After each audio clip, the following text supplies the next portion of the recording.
നമസ്കാരം ഫ്രണ്ട്സ്. ഇന്ന് 2026 ഓഗസ്റ്റ് 28. അപ്പോൾ ഇക്കൊല്ലത്തെ ഓണപരിപാടിയൊക്കെ ഏതാണ്ട് അവസാന ദിവസത്തിലോട്ട് എത്തിയിരിക്കുകയാണ് ഫ്രണ്ട്സ്. ഇന്ന് 4ാമത്തെ ഓണാണ്. കൂടാണ്ട് അയ്യങ്കാളി ജയന്തി, ശ്രീനാരായണ ഗുരു ജയന്തി ഇതൊക്കെ ഇന്ന് നമ്മൾ സെലിബ്രേറ്റ് ചെയ്യാണ്. അപ്പോൾ നിങ്ങളുടെ ഓണവിശേഷങ്ങളൊക്കെ എങ്ങനെ ഉണ്ടായിരുന്നു എന്നുള്ളതൊന്ന് കമന്റ് ചെയ്യൂട്ടോ. പാർശ്വവൽക്കരിക്കപ്പെട്ട ആളുകളുടെ അവകാശങ്ങൾക്ക് വേണ്ടി വില്ലുവണ്ടി സമരത്തിലൂടെയും കല്ലുമാല സമരത്തിലൂടെയും ഒക്കെ ശക്തമായി പോരാടിയ ഒരു വ്യക്തിയാണ് അയ്യങ്കാളി. ഈ കേരളത്തിലെ കൊച്ചു കുട്ടികൾക്ക് പോലും അറിയാവുന്നതാണ്. അപ്പോൾ അദ്ദേഹം ജനിച്ചത് 1863 ഓഗസ്റ്റ് 28-നാണ് അദ്ദേഹം ജനിച്ചത്.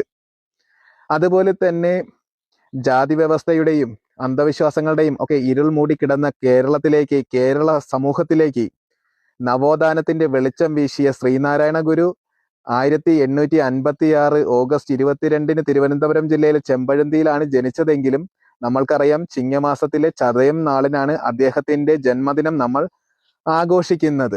അപ്പോ ഇതുപോലെ ഓരോ വളരെ രസകരവും കൊച്ചു കൊച്ചു ഇൻഫർമേഷനുകളും നിങ്ങളിലേക്ക് കൃത്യമായിട്ട് എത്തുന്നതിന്റെ ഭാഗമായിട്ട് നിങ്ങൾ ഈ ഡ്രീംസെസ് എന്ന യൂട്യൂബ് ചാനൽ ഒന്ന് സബ് ചെയ്ത് വെച്ചോളൂ. വീഡിയോ ഇഷ്ടപ്പെട്ട ലൈക്ക്, കമന്റ്, ഷെയർ ചെയ്ത് സപ്പോർട്ട് ചെയ്യണേ ഫ്രണ്ട്സ്. Happy day.